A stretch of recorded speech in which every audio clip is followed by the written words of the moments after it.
Objective. After listening to this module, you'll be able to describe the power of conversations within the mind, or self-talk.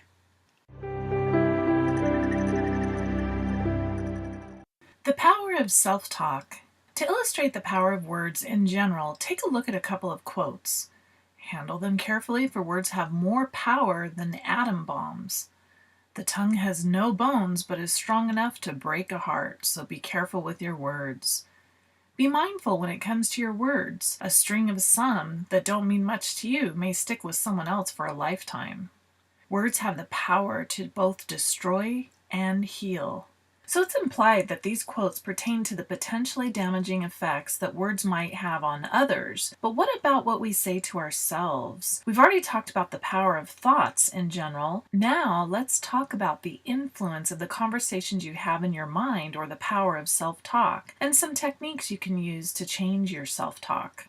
Self-talk is just that. It's what you say to yourself all day and all night, because you're still talking to yourself when you're dreaming. You may or may not always remember your dreams, but you do have dreams every night. Psychologists in 1911 noticed that when Victoria women who habitually wore huge feathered hats walked through doors, they ducked even when not wearing the hat. In a 2013 study in the Netherlands, scientists watched women with anorexia walk through doorways in a lab. The women, they noticed, turned their shoulders and squeezed sideways even when they had plenty of room. Dr. Branch Cosletta, a cognitive neuroscientist at the University of Pennsylvania, said their internal representation, their brain perspective on their body, is that the body is much bigger than it is. Their mental self was wearing the hat, even if their physical self wasn't. Just as anorexic women in the Netherlands study saw themselves carrying a bigger body. Neuroscientists are still trying to understand exactly how this works.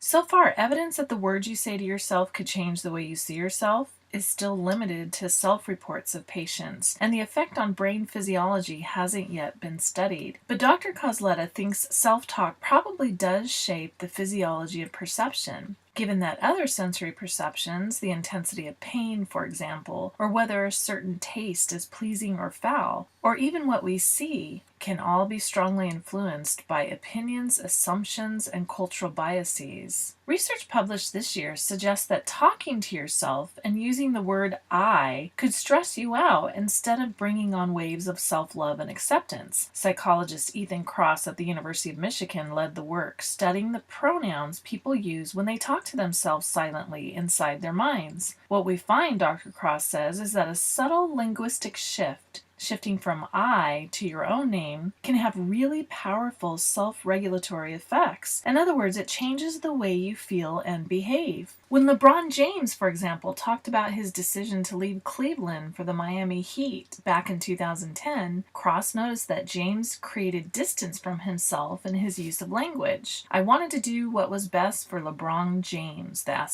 and what LeBron James was going to do to make him happy. Malala Yousafzai did the same thing in an interview with The Daily Show's Jon Stewart, when she recounted wrestling internally with her decision to speak out against the Taliban. Dr. Kross decided to do an experiment to see what would happen if non-famous people were instructed to try the same technique. He asked volunteers to give a speech with only 5 minutes of mental preparation. As they prepped, he asked some to talk to themselves and to address themselves as I. Others he asked to either call themselves you or to use their own names as they prepared their speeches. Dr. Kross says that people who used I had a mental monologue that sounded something like, "Oh my gosh, how am I going to do this? I can't prepare a speech in 5 minutes without notice. It takes days for me to prepare a speech." People who used their own names, on the other hand, were more likely to give themselves support and advice, saying things like, "Ethan, you can do this. You've given a lot of speeches before." These people sounded more rational and less emotional, perhaps because they were able to get some distance from themselves. By talking to yourself using your own name, it's thought that you can get some visual distance in your mind's eye. As you talk, see yourself in the room where you're sitting from a fly-on-the-wall perspective. It's almost like you're duping yourself into thinking about you as though you were another person. Being an outsider in this way has real benefits. By distancing yourself from yourself, it's a lot easier to be kinder to that other person. Key points. What we say to ourselves affects the way we see ourselves. When talking to yourself, it might be better to use your own name instead of I because it gives you some distance. And that's it.